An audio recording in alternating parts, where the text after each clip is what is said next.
Hello friends, ਮੈਂ ਤੁਹਾਡੀ friend Parminder ਤੁਹਾਡੇ ਲਈ ਇੱਕ ਨਵੀਂ ਵੀਡੀਓ ਲੈ ਕੇ ਆਈ ਹਾਂ। ਫਰੈਂਡਸ, ਇਹ ਵੀਡੀਓ ਤੁਹਾਡੇ ਲਈ ਬਹੁਤ ਹੀ ਬੈਨੀਫਿਸ਼ੀਅਲ ਹੋਊਗੀ ਤੇ ਆਈ ਹੋਪ ਤੁਹਾਨੂੰ ਪਸੰਦ ਵੀ ਆਊਗੀ। ਜੇ ਤੁਹਾਨੂੰ ਵੀਡੀਓ ਵਧੀਆ ਲੱਗੇ ਤਾਂ ਪਲੀਜ਼ ਲਾਈਕ ਸ਼ੇਅਰ ਜ਼ਰੂਰ ਕਰਿਓ। ਜਿਨ੍ਹਾਂ ਨੇ ਮੇਰਾ ਚੈਨਲ ਸਬਸਕ੍ਰਾਈਬ ਨਹੀਂ ਕੀਤਾ ਤਾਂ ਉਹ ਕਰ ਲਓ।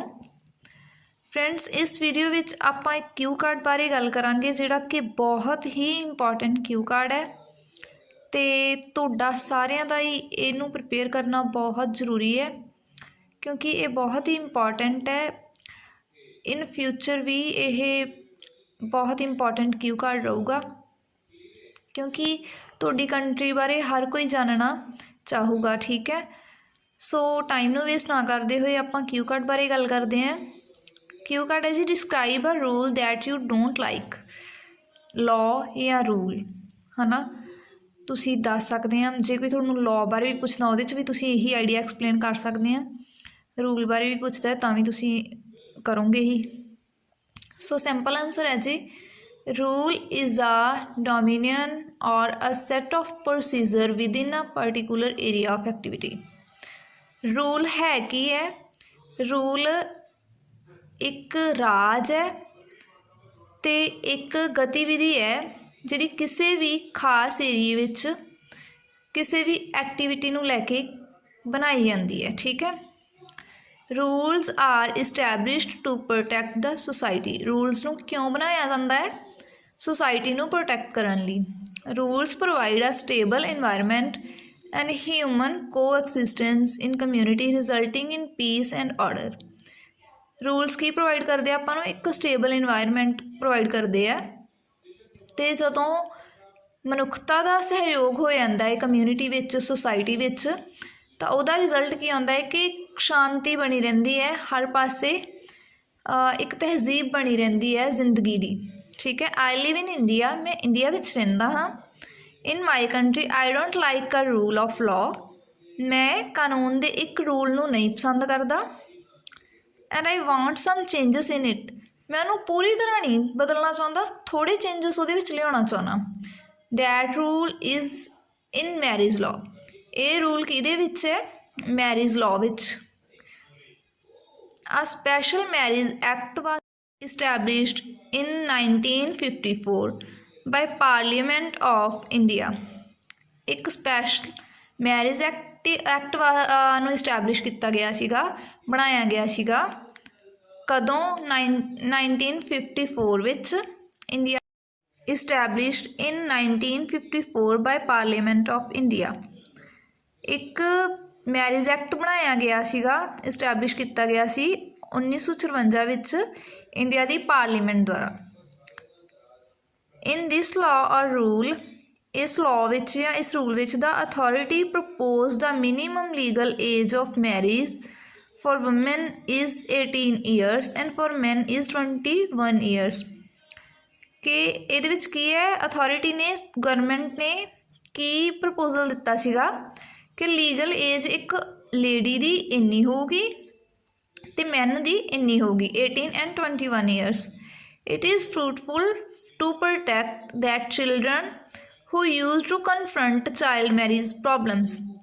ਇਹ ਬਹੁਤ ਫਾਇਦੇਮੰਦ ਸੀ ਉਹਨਾਂ ਬੱਚਿਆਂ ਨੂੰ ਬਚਾਉਣ ਲਈ ਜਿਹੜੇ ਇਹ ਸਾਹਮਣਾ ਕਰਦੇ ਹੁੰਦੇ ਸੀਗੇ ਬਾਲ ਵਿਵਾਹ ਪ੍ਰੋਬਲਮਸ ਦਾ, ਕਿਉਂਕਿ ਉਦੋਂ ਛੋਟੀ ਏਜ ਵਿੱਚ ਹੀ ਵਿਆਹ ਕਰ ਦਿੱਤਾ ਜਾਂਦਾ ਸੀਗਾ ਬੱਚਿਆਂ ਦਾ। But I don't think 18 years old is a correct age for girls. ਕਹਿੰਦੇ ਮੈਨੂੰ ਨਹੀਂ ਲੱਗਦਾ ਕਿ ਇੰਨੀ ਏਜ ਸਹੀ ਹੈ ਗਰਲਸ ਦੀ ਮੈਰਿਜ ਲਈ।